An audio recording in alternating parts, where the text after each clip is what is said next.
Hi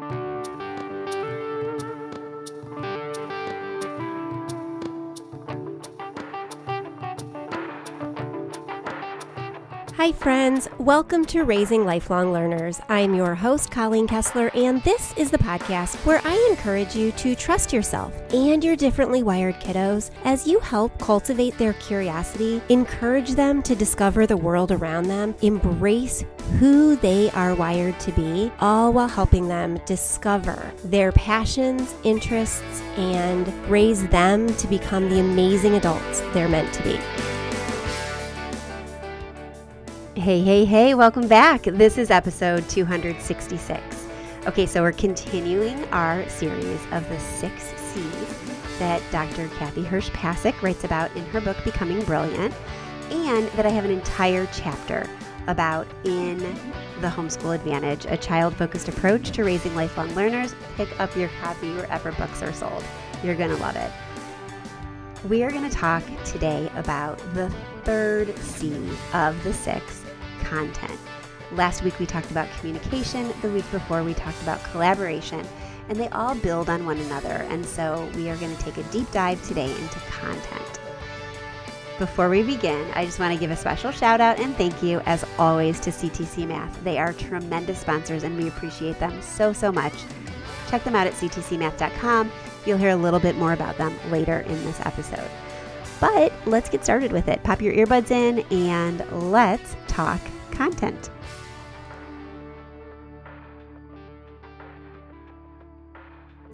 Okay, so last week we talked about communication and how important it is for our kids. We talked about communicating with others. We talked about different ways we can facilitate communication and build a culture of communication and open dialogue in our homes. If you haven't listened to that episode or the previous one where we talked all about collaboration and how we can find ways to collaborate, even if we're homeschooling our children, make sure you go back and listen to the previous episodes in this series.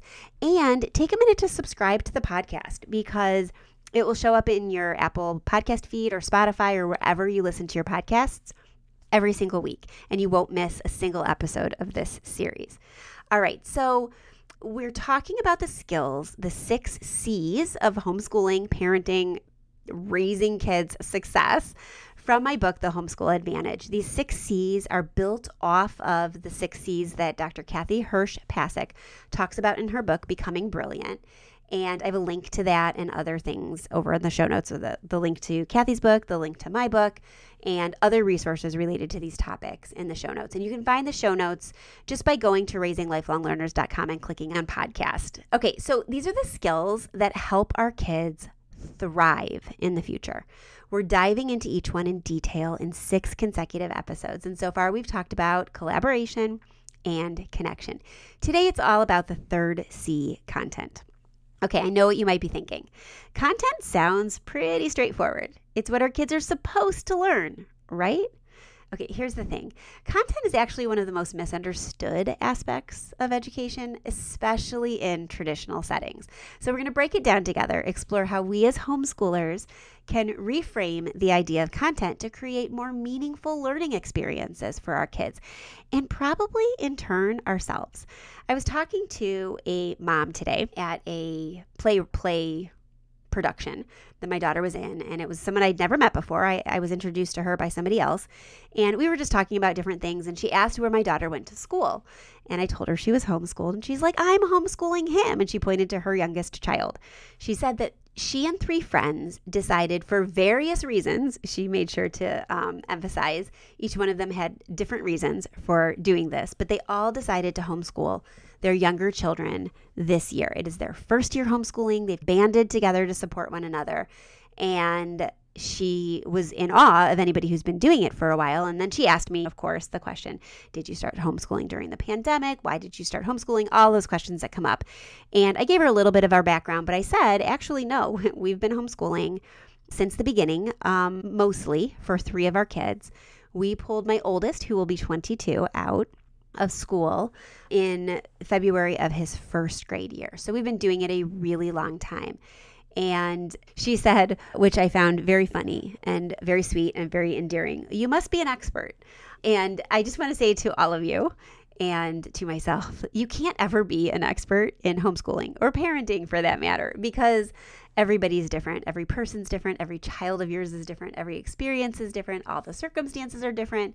My 11-year-old is growing up in a much different environment than my 22-year-old grew up in. And that's just how life is, right? And I said, I definitely know a lot about homeschooling. I know that we can do it. I know how to find different resources, and I'm happy to help you if you ever need it. And then I pointed her in the direction of the podcast and the book. And it was very sweet. But what I loved the most was the last thing she said to me. She said, "It's so fun. It's more fun than I thought it would be getting to spend this much time with my son. And I wish that I'd done it with my older kids, because my son and I are really enjoying the amount of time we get to spend with one another. And you just can't take that time back because it goes so quickly." And I said, I completely agree. There are days when I wish that I could send my kids to school, because I would get more work done. I would not fall as behind as I am in so many different areas of my work and my house and my life. But I would miss that time that I'm getting. It is truly a gift that I won't get back. And it's going to make sending one of my kids off to college next year really bittersweet, because I will miss so much about having her and her friends around. But I won't have any regrets, because we were able to spend so much time together and I didn't waste a minute of her childhood. And we have that opportunity. And I said to her, one of my greatest loves about being home with my kids, and one of the things I love the best, is that my kids have great relationships with one another. And so there's so many different things that we get gift-wise from homeschooling. And we don't have to just focus on the content, and we can focus on content in unique ways. So let's talk about this. Somehow we've been led to believe that content is the only thing that matters. Our culture, the educational system, and even many homeschool circles put a huge emphasis on what our kids learn: the facts, the dates, the figures, the formulas. But the truth is, content alone isn't enough. When we focus solely on content, we're often missing out on something bigger: how our kids learn, and whether they're developing the thinking skills they'll need to use that content in the real world. Think about it. We can memorize tons of information, but if we don't know how to apply it, the knowledge really doesn't go very far. Homeschooling gives us a unique advantage here. We can shift our focus from just teaching the facts to teaching our kids how to think, how to explore, and how to find answers for themselves. I often tell parents that one of my main goals in homeschooling is to help my kids understand that anything they want to learn is just a question away. It's about empowering them to be lifelong learners, to feel confident that they can find answers and adapt to new challenges, no matter what life throws their way. I remember one of my kiddos telling me that they were listening to one of their friends talk about an assignment that their friend had, and that particular friend was preparing for a history exam and struggling to remember all of the dates, and was on a call with my kiddo and quizzing themselves again and again. And so my child said to me, "I don't know those dates either. I don't know when these wars took place or who were the key people involved in these wars. And you never taught that to me." And I said, "Okay, what is it you want to know?" And this child said, "I want to know about this time period, from like this time to this time. That's what kids my age are learning right now in their history classes." And I said, "Okay, let's talk about this. If you want to know that information, how would you find that out?" And this child said, "I like listening to podcasts, so I'd probably find some podcast episodes, or I'd find some videos about it and maybe get a book out of the library or do a Google search." And I said, "Okay, go for it. Go look that up, find some videos to watch, find some podcasts to listen to, and then let me know what you find out. And if you can't find something on a specific war or person or time period you want, let me know and I'll help you find it. That child came to me later and was telling me all about the things that they found. And I said, you're going to remember this much longer than your friend who is remembering it for a test tomorrow in school, because you wanted to learn it. And so you found it out in a meaningful way. And you got the answers to every question that you had. That's what true learning is. And I'm sure I didn't think about having you learn that part at this particular moment in time. But it took a whole unit and several weeks of study in your friend's history class to get all of that information out to the 25 other kids in the class. And you learned it within 48 hours and internalized it because it was important to you to know it. For those kids, it's important for them to know it for the test. And I remember cramming before tests and then not remembering anything after I took the test. There's a difference in the type of learning we can do when it comes to content. We can give them meaningful content, and we can always go back and learn stuff when they want to learn it for a specific reason. The play that my daughter's high school troupe was doing this weekend was The Outsiders, based on the book by S.E. Hinton. And most people in our country have read that book or are reading that book in like 6th, 7th, 8th grade. And I loved that book when I was young. I read it and then I reread it. And I just forgot about it. And I realized as my kids were like, I don't know anything about this show when we were going to see it, that I'd never had my kids read it. And I was like, I'm such a failure. But I'm not, because guess what? One of them asked me to buy that book for them. And I actually had bought it for my actress so she could read it after the show. And so now we have a copy. And they're all going to read it. And we're already planning a family movie night where we sit down and watch the movie.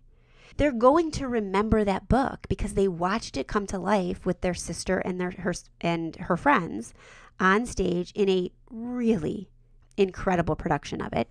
And they're going to read it because they want to. And we're going to watch the movie because they want to. There's a big difference between memorizing content and truly understanding it. Dr. Frank Smith, who wrote Insult to Intelligence, argues that one of the biggest problems in education is that students often learn exactly what they're taught. Nothing more, nothing less. When we limit learning to what's in the textbook, we risk creating a generation of kids who are really good at regurgitating information, but may struggle to think critically or solve problems. Don't get me wrong. There is a value in having a base of knowledge. Knowing that 7 times 4 is 28 is incredibly useful in everyday life. Just like remembering historical facts or scientific principles can help our kids make sense of the world around them. But only teach them the what without exploring the why and the how, we're missing out on opportunities for deeper, more meaningful learning. Just like my kiddo and their desire to know what their friends were talking about, diving in to learning about a historical time period, teaching our kids to find information empowers them to go beyond the facts that they're memorizing. It allows them to build a database of knowledge they can use, build upon, and connect to other areas of their lives. We have the freedom to encourage this kind of learning in our kids, to let them follow their curiosity, dive deeply into topics that matter to them. This is how content becomes more than just facts to memorize. It's easy to fall into the trap of thinking that content is limited to what's in the curriculum. I know many of us, including myself, have had that moment where someone asks, what curriculum do you use? As if it's the only marker of a quality education. But remember, learning doesn't have to be confined to a curriculum. Your kids' education can be shaped by their interests, by everyday experiences, and by the questions they ask. Whether you're at a grocery store, exploring a museum, watching a nature documentary together, there's endless opportunities to learn. And when we focus on making the learning relevant and engaging, kids don't often even realize how much they're learning. Hey there. Okay, you've heard me talk about CTC Math for a long time. And I've been sharing testimonials from other people about it, but I want to share my own right now because it's been a while since I've talked about how we're using CTC Math. CTC is an amazing sponsor. They support our work here at the podcast. They actually sponsor a lot of different homeschool businesses and magazines and events because they're so committed to making sure that the homeschool resources you have at your fingertips are available to you, that you have access to what you need when you need it. I love CTC Math for that part of who they are, but I also love CTC Math as a customer. I have been a paying customer for years and years. My kids are using it in very different ways, and this is what I want to talk about. I've talked before about its adaptability, but let's talk about this. I'm 16 years into homeschooling. This is my 16th year, and our kids are using it very differently. I've got one kiddo who's very advanced in math. That kiddo is a grade level and a half ahead, and I have their level set to mastery at 90%, meaning they have to get 90% or above to move on to the next set of math problems because that child doesn't have to speed through it. They're already a year and a half ahead. And so I want them, if they're going to continue to accelerate, I want them to accelerate with deep understanding.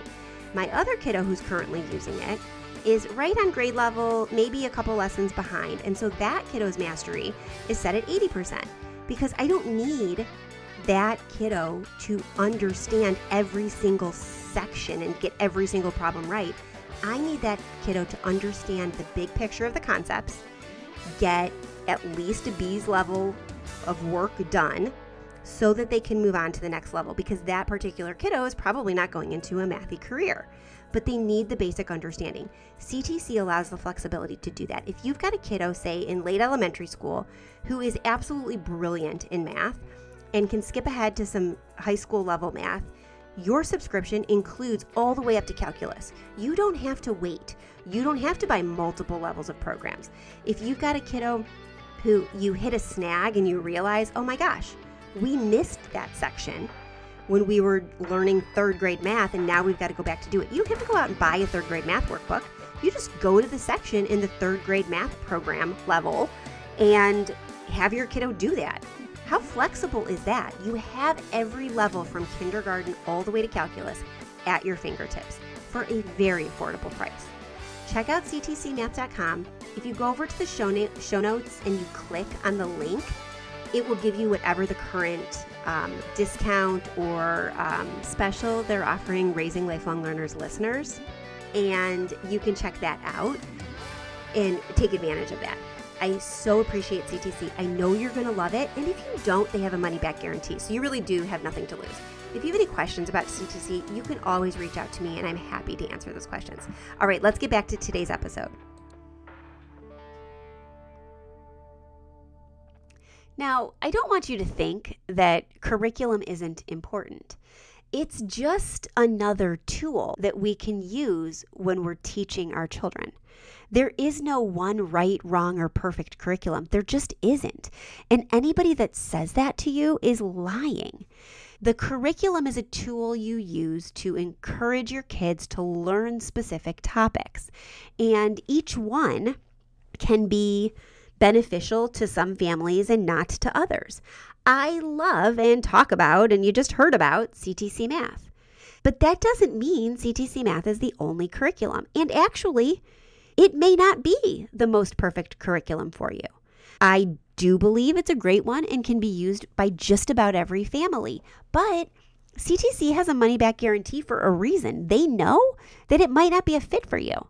And any other curriculum could be a great fit or not a great fit, depending on your kids, your circumstances, and the things that they love doing. Curriculum is a tool. It is something you use to help impart a type of knowledge. When my kids were young, we used Mystery of History for history, and we used it as a spine. We read the stories in the book together, and then we dove deeper. We did activities related to it. We acted things out. We watched movies and videos and did art projects. And some of the topics within that curriculum were really interesting to my kids. And we spent ages diving deeply into those topics. And then others were not so interesting to them. And we did the bare minimum and read the content. It doesn't matter what curriculum you use. It's how you use it.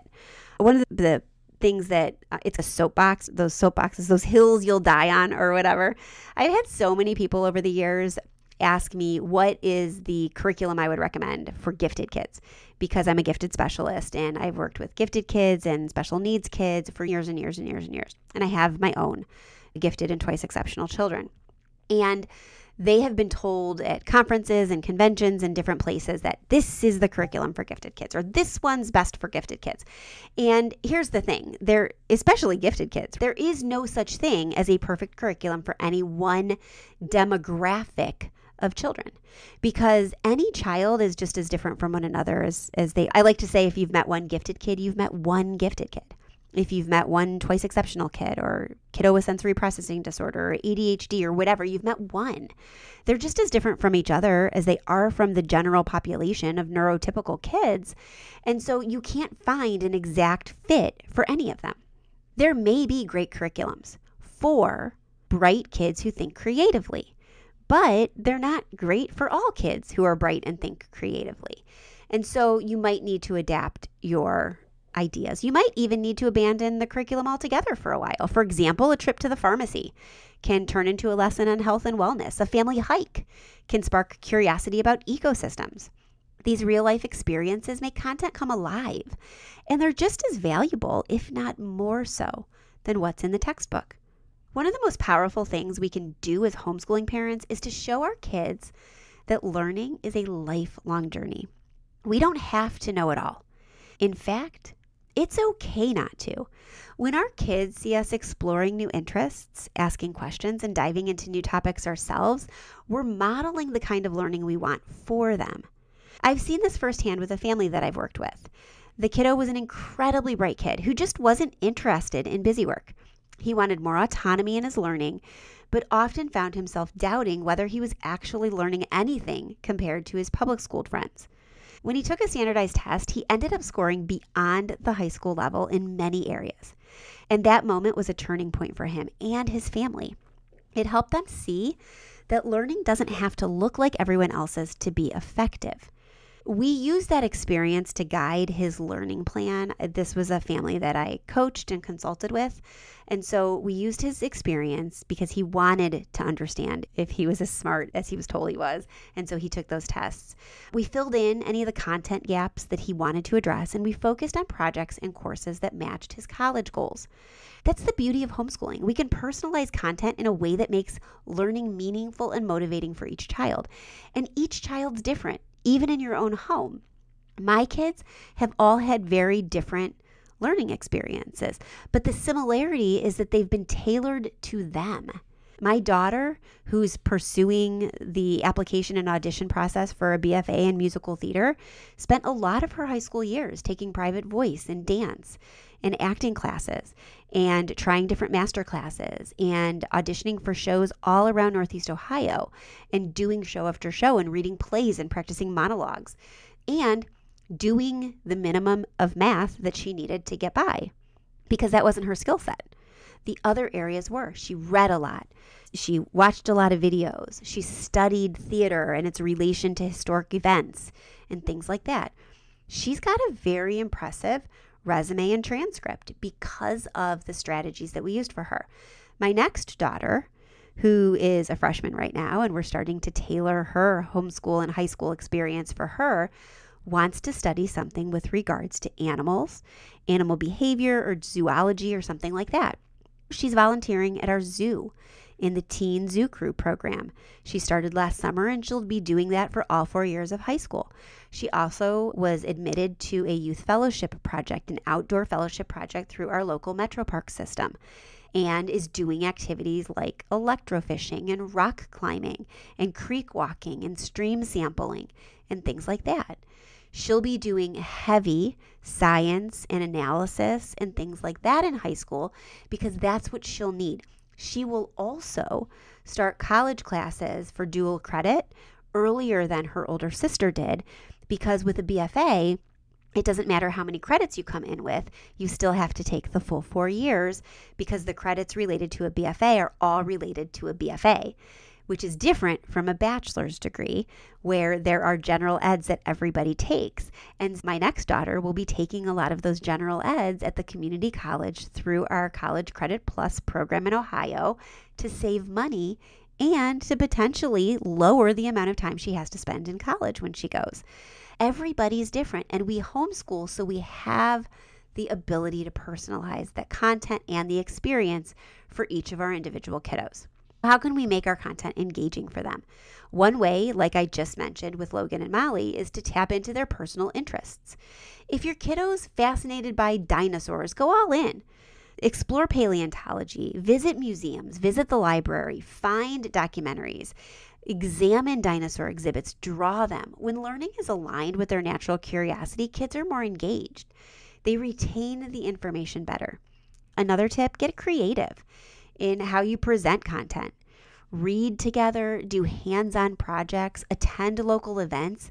These kinds of things can make learning come alive. It doesn't have to be expensive or complicated. Sometimes the simplest and the most inexpensive activities are the most impactful. And you never know where a learning experience is going to arise. My kids and I just went to a friend's wedding in Memphis last week. While we were in Memphis, we visited Graceland, and it was interesting because I was really excited about it, of course, and my kids were like, oh, it's going to be fine. It's going to be interesting. And my older daughter said to me when we left, she said, I enjoyed that much more than I thought I would. It's amazing how much he accomplished in a mere 42 years of life and how driven he was and motivated he was to just keep going and going. It was something that prompted her to look more into his life and his music. You just never know. So be creative and enjoy your kids and the time that you have together. Remember, content is just one piece of the puzzle. Yeah, it's important, but it's how we approach the content that really matters. When we make learning meaningful, relevant, and connected to real life, we're setting our kids up to be curious, capable learners for the rest of their lives. And we're feeding into all of the different skills that they need in order to be productive members of society. We're allowing them to communicate their needs to us. We're being collaborative in their educational experience so that they have a part of it and they have a say in it, which means they'll be more motivated to engage. In our next episode, we're going to talk about that fourth C, critical thinking. We'll talk about how to help our kids think deeply, question, and evaluate information so they're not just taking everything at face value. This is like the next step in that looking for answers instead of regurgitating facts, looking at the different aspects of it instead of just regurgitating one perspective. Make sure you're subscribed so you don't miss it. And if you enjoyed today's episode and this series, consider sharing it with a friend or leaving a review over on Apple Podcasts or wherever you listen to your podcasts. Remember to thank CTC Math for their support of this show and check them out if you're looking for a math curriculum. Like I said, it may not be a fit for you, but it just might. It's been a fit for us for about the past 4 years. I've been a paying customer. And so I'm doubly grateful that CTC is willing to sponsor the podcast because I truly value them. Like I said, I still pay for my subscription. I am a paying customer and 2 of my children are currently using CTC.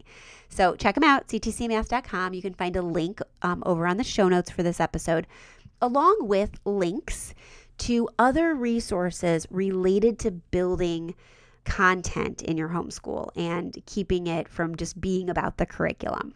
If you ever need any support, reach out. Like that one kiddo I was talking about in this episode, I do coaching sessions and consulting on a limited basis because I'm still raising and homeschooling my own kids, but I take a couple coaching consults each month. And you can find information about that over on my website and over in the show notes.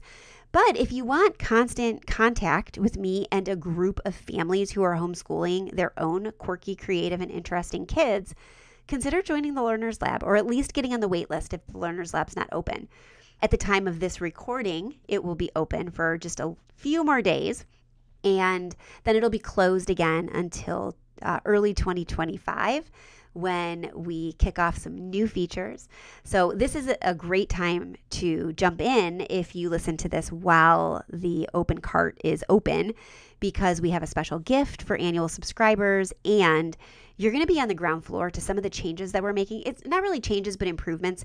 We're going to be adding a parent book club where we're diving into topical books like The Homeschool Advantage, my new book. That's going to be the first one that we do, but then we're going to talk about other books that relate to the things that we're trying to do in our homeschool. We're going to be adding more social clubs for our kids related to different topics. We already have a doodling club, we already have a Lego club, and we already have some just straight meetups that are facilitated by somebody who just totally gets quirky kids.